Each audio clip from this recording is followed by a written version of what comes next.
Hi, happy Wednesday, happy Hanukkah. Have you ever had to deliver tough discipline? Yeah, right. Maybe like today or yesterday.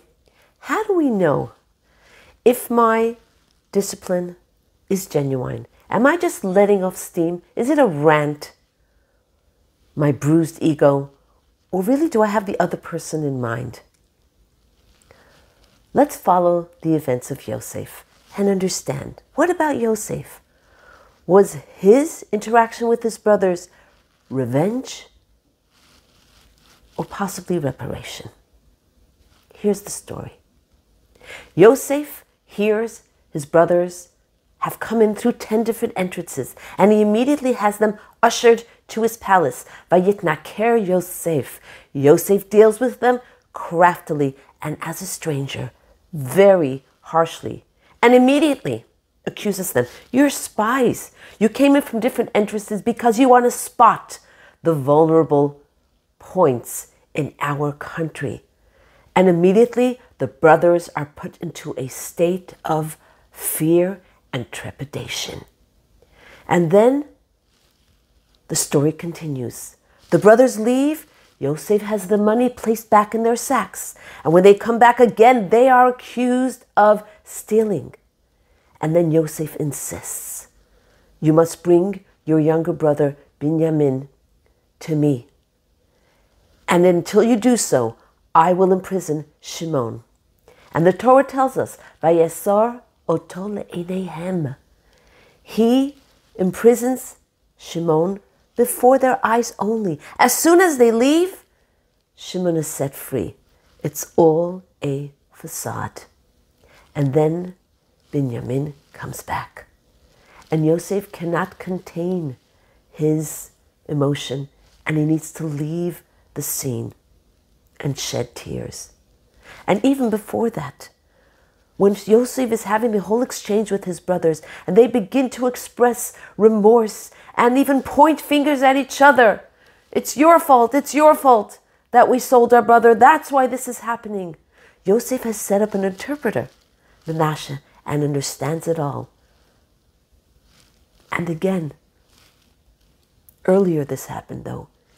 He has left the room because he cannot contain his emotion, his sadness, seeing his brothers feel so remorseful.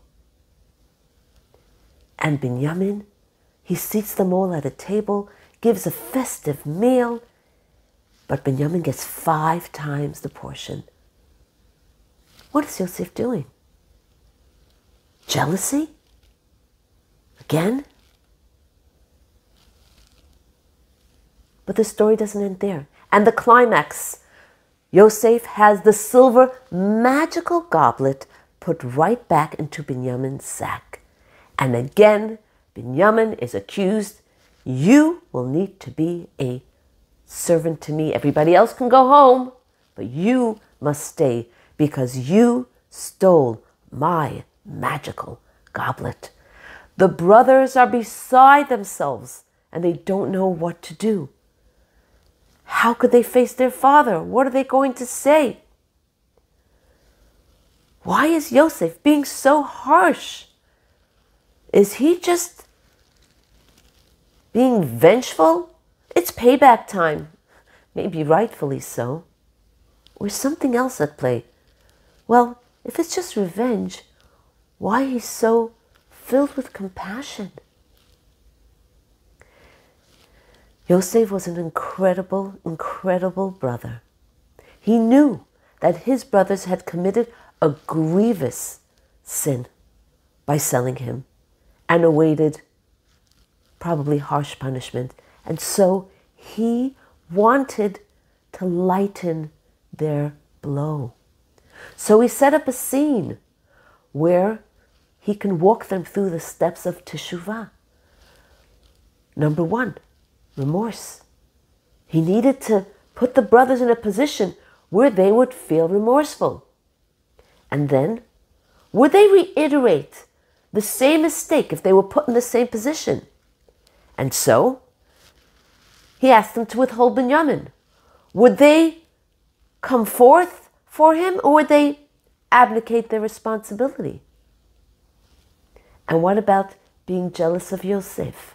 Would they be jealous of Binyamin like they were of him if he favored him with 5 additional portions?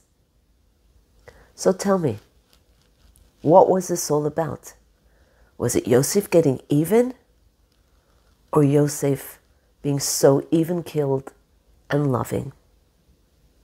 But what about us? What about me and you? How do I know if my discipline is really not just about me venting in the heat of the moment, or I'm really having the other person, child, individual, whoever it is, in mind? Number 1, in the heat of the moment, anything expressed then or in anger, absolutely a no-no. Is absolutely not about anybody other than myself and me, leading to let off steam or take care of my ego. And second thing, usually tough discipline is hard.